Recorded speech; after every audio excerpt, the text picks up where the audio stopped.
Donc un grand merci avant de commencer à tous ceux qui ont œuvré dur pour rendre cet événement possible. Donc tout le personnel au niveau de l'Université de Lyon, bien sûr. Donc Bérénice Gagne qui est un peu maître d'œuvre de cette manifestation, mais qui attend un heureux événement, donc qui n'est pas là aujourd'hui. Mais par ailleurs à tous ceux, service de la communication de l'UDL qui ont rendu cet événement possible. Un très très grand merci à nos deux intervenants qui se sont déplacés à l'international, on va dire, même si Bruxelles et Liège ne sont pas très éloignés, j'allais dire, par rapport à des dimensions contemporaines et le TGV L1. Donc un grand merci et merci à vous tous d'être là. Bon, cette journée, c'est une journée cette demi-journée est une journée de réflexion et de discussion, mais qui alimente par ailleurs, j'allais dire, la réflexion au niveau de la construction aussi de l'UDL, puisque on se pose actuellement des questions aussi par rapport à l'enjeu et à la question de l'open access, qui est aussi un des axes de travail d'ailleurs dans le contexte de la candidature de l'Université de Lyon à l'IDEX. Donc cette journée, j'allais dire, au-delà de ce que chacun en remporte, j'allais dire, spirituellement, intellectuellement, peut aussi alimenter de façon très très concrète nos réflexions sur le site. Donc on m'a demandé d'introduire très brièvement cet événement. Ensuite, je voudrais laisser la parole à nos deux intervenants qui ont prévu d'intervenir pendant environ une demi-heure chacun et qu'on laisse ensuite aussi la discussion, la place à la discussion avec la salle. Alors, pourquoi on m'a demandé d'ailleurs, vice-président de recherche de Lyon 3, d'animer cette manifestation, c'est que je voulais faire remarquer sur cette question dans une précédente journée où j'étais intervenu, parce qu'à Lyon 3, on avait depuis 3 ans essayé de façon assez volontariste de pousser beaucoup pour un dépôt systématique sur l'SHS, pour des raisons multiples. On pourra potentiellement y revenir dans la discussion, c'est pas la place maintenant, mais on a mis en place un certain nombre d'actions, et donc c'est un sujet sur lequel on a pas mal travaillé avec notre service central de documentation et puis avec les collègues, parce que se pose évidemment au-delà, j'allais dire, des objectifs propres d'une politique open access, ensuite la question de la mise en place d'une telle politique et de la gestion notamment des communautés des enseignants-chercheurs. Parce que les enjeux, finalement, dans un cadre supranational d'ailleurs, qui nous incite beaucoup à travailler sur l'open access, en partant de la déclaration de Berlin 2003, et avec une politique européenne dans le cadre de H2020 qui affirme très très fortement la volonté de tendre et de favoriser l'open access. Au-delà de ce contexte institutionnel qui nous incite très très fortement, il y a aussi des enjeux, j'allais dire, de fond, qui sont des enjeux bien sûr économique pour nos universités. Donc, vous n'êtes pas sans savoir que les abonnements électroniques chez certains éditeurs pour notre milieu universitaire peuvent être extrêmement coûteux, et ce n'est pas qu'en Europe qu'on se pose des questions, parce que parmi les universités américaines les plus prestigieuses, on a vu également, j'allais dire, des prises de position sur la question de l'open access, ou la question qui revient régulièrement, qui est de dire les résultats de la recherche qu'on a produits dans nos établissements, on est obligé de les racheter à prix fort, et que donc il y a peut-être aussi un modèle économique de la recherche et de la diffusion des résultats de la recherche peut-être à repenser. Donc il y a évidemment un enjeu économique très très fort parmi nos intervenants. Donc on a un président du consortium Couperin d'ailleurs qui négocie donc collectivement pour l'ensemble de la communauté avec les éditeurs sur ces questions. Donc il y a un enjeu économique très très fort. Il y a un enjeu de visibilité également, parce que ce qui est à donner sur les réseaux en open access rend aussi les résultats de la recherche de nos institutions visibles. Alors les rend visibles à l'extérieur, donc partout dans le monde. Donc il y a un vecteur de valorisation de nos recherches, mais les rend visibles aussi à l'intérieur. Et il y a là, j'allais dire, au-delà de la valorisation des résultats de la recherche à l'extérieur, aussi un enjeu de pilotage de la politique de la recherche pour nos établissements. Et lorsqu'on a mis en place ce dont je parlais à l'instant au niveau de Lyon 3, on avait aussi en tête donc l'idée de se donner un outil de reporting de la recherche donc pour une meilleure visibilité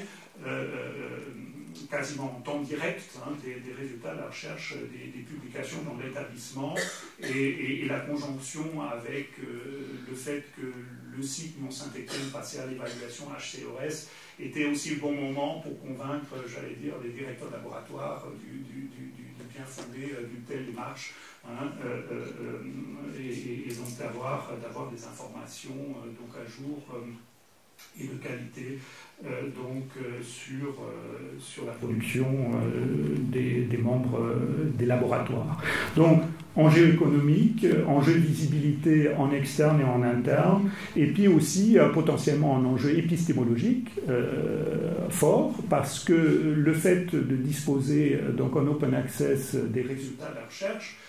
j'allais dire, ce n'est pas uniquement un outil de diffusion, j'allais dire, d'une recherche déjà produite, ça peut devenir aussi un objet de recherche à part entière, puisque vous créez des corpus massifs, donc ils peuvent aussi faire l'objet d'une analyse scientifique pour conduire par exemple des méta-analyses sur des corpus de publications économiques. Donc ça touche aussi la manière dont on peut conduire de la recherche, en tout cas dans certaines disciplines. Voilà, donc je voulais juste tracer très très brièvement donc ces trois enjeux de fond, économique, visibilité et l'enjeu épistémologique, qui pourront peut-être alimenter aussi le débat par la suite et qui permettent de donner quelques jalons. Évidemment, au-delà de ces trois enjeux, j'allais dire, qui touchent le cœur et les objectifs de ce qu'on pourrait vouloir atteindre, donc une meilleure performance, un coût en termes de visibilité, un coût moindre pour la gestion de nos établissements, et puis aussi, j'allais dire, une production scientifique propre. Au-delà de ces trois enjeux de fond, il y a évidemment pour la mise en œuvre d'une politique open access un enjeu très très fort qui touche la gestion des communautés et notamment la gestion des carrières des collègues enseignants-chercheurs, puisque j'allais dire au-delà d'un objectif qui voudrait que c'est bien potentiellement de faire de l'open access, on peut convaincre beaucoup de monde. Après, quand les enjeux très très concrets, quand il s'agit de passer à une évaluation auprès du CNU et qui évalue selon la présence ou pas dans un dossier scientifique de certains supports de publication auprès de certains éditeurs, donc ça peut rendre les choses relativement compliquées. Et donc, j'allais dire, au-delà de l'open access en tant que tel, à proprement parler, mettre en place une politique, ça veut dire aussi qu'il va falloir réfléchir aux enjeux plus largement en termes de gestion de nos communautés. Voilà, je vais m'arrêter là pour ces quelques jalons que je souhaitais donner. On m'avait dit 10 minutes, je pense que ça fait à peu près ça. Donc pour introduire mes deux voisins Donc Jean-Pierre Finance, d'abord, qui est donc l'ancien président de l'Université de Nancy, ancien président de la CPU, donc comme je le disais, président donc, du consortium Couperin, et également l'homme de la CPU et l'IRD à Bruxelles, hein, donc, pour faire le lien donc, avec toute la dynamique européenne, donc, sur laquelle la France, en général, mais le site de Lyon-Saint-Étienne, donc, veut être de plus en plus actif et de plus en plus présent. Donc Bernard Rentier, à ma droite, donc, qui est l'ancien recteur donc, de l'Université de Liège, et donc qui a une expérience, en fait, qui a mené une expérience dans son université sur l'open access. C'est d'ailleurs à ce titre-là qu'il va intervenir sur une étude de cas, on va dire, en quelque sorte, hein, donc, qui est par ailleurs actuellement vice-président du Conseil fédéral belge de la politique scientifique. Donc là, je prends vraiment... on en avait discuté hier soir, mais je me suis perdu. Alors, moi qui suis européen, mais pas français à l'origine, j'ai mis des années à comprendre la complexité du système universitaire français. Je pense que je commence à y arriver à peu près. J'ai compris... Voilà, c'est ce que je veux dire. J'ai compris hier soir que c'est encore plus compliqué, peut-être à certains égards. Donc c'est pour ça que je regarde maintenant pour ça. Alors c'est assez drôle d'ailleurs quand j'ai regardé le panel, bon, dans une autre vie qui est passée de vice-président en recherche, donc je suis professeur de finance, hein, sciences de gestion de finance, et je regardais les noms de nos intervenants. Non, je n'ai pas renommé les intervenants, donc Jean-Pierre Finance, donc, qui est à ma gauche, et Bernard Rentier à ma droite, voilà, mais qui ne vont pas parler de finance, mais de open access, même s'il y a des enjeux, voilà, même s'il y a des enjeux économiques, effectivement, donc on en parlera un tout petit peu.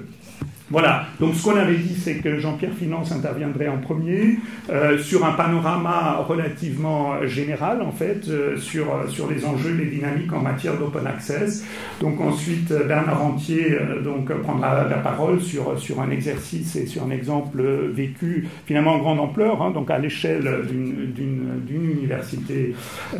entière. Et ensuite, on aura, je pense, 3/4 d'heure, 1 heure pour une discussion avec la salle.